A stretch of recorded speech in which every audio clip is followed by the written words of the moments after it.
Incoming transmission standby. Welcome to the Nod News Network. According to reports, the billionaire was informed that a Ukrainian attack on Crimea might result in a nuclear reaction from Moscow.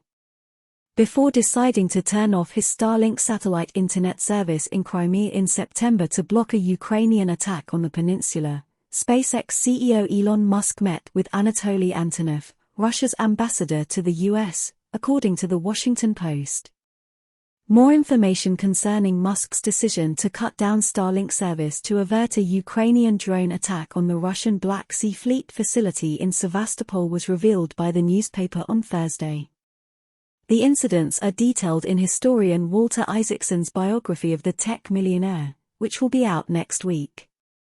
Musk spoke with Antonov as Kiev's forces prepared to start their assault, and Antonov warned him that a strike on Crimea, which Russia annexed following a referendum in 2014, could lead to a nuclear response by Moscow, according to Isaacson's account in his book. The historian said that Musk seemed to imply that he, Musk, had spoken directly to Russian President Vladimir Putin in later conversations with a few other people, but to me he said his communications had gone through the ambassador. Musk came to the conclusion that allowing the use of Starlink for the attack could be a disaster for the world, according to Isaacson. As a result, he took matters into his own hands and gave engineers a covert order to switch off coverage 100 kilometers from the Crimean coast. The 6 Ukrainian drones that were carrying explosives and relied on Starlink for navigation were affected by the change and lost connectivity and washed ashore harmlessly. As soon as the Ukrainians realized the satellite service wasn't operating, Musk began getting frantic calls from Kiev. The entrepreneur was told that the drones were crucial to their fight for freedom, but Musk still wouldn't turn Starlink back on. In his view, targeting Crimea was going too far and inviting strategic defeat on the part of Ukraine, Isaacson wrote.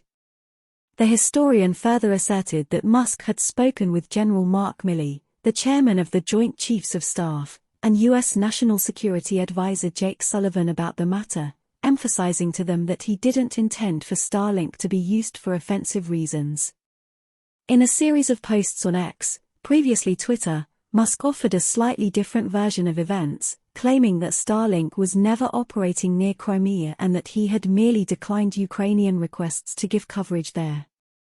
SpaceX would be explicitly complicit in a major act of war and conflict escalation, he said, if I had granted their request. Mikhail Podolyak, a top advisor to Ukrainian President Vladimir Zelensky, commented on findings from Isaacson's book and claimed that Musk's choice was the product of a cocktail of ignorance and big ego. He said the billionaire committed evil by allowing the Russian fleet to keep using Kalibr missiles to hit targets in Ukraine. Former Russian president and current deputy head of the Security Council Dmitry Medvedev called Musk the last adequate mind in North America for averting a strike on Crimea. This has been the Nod News Network, transmission complete.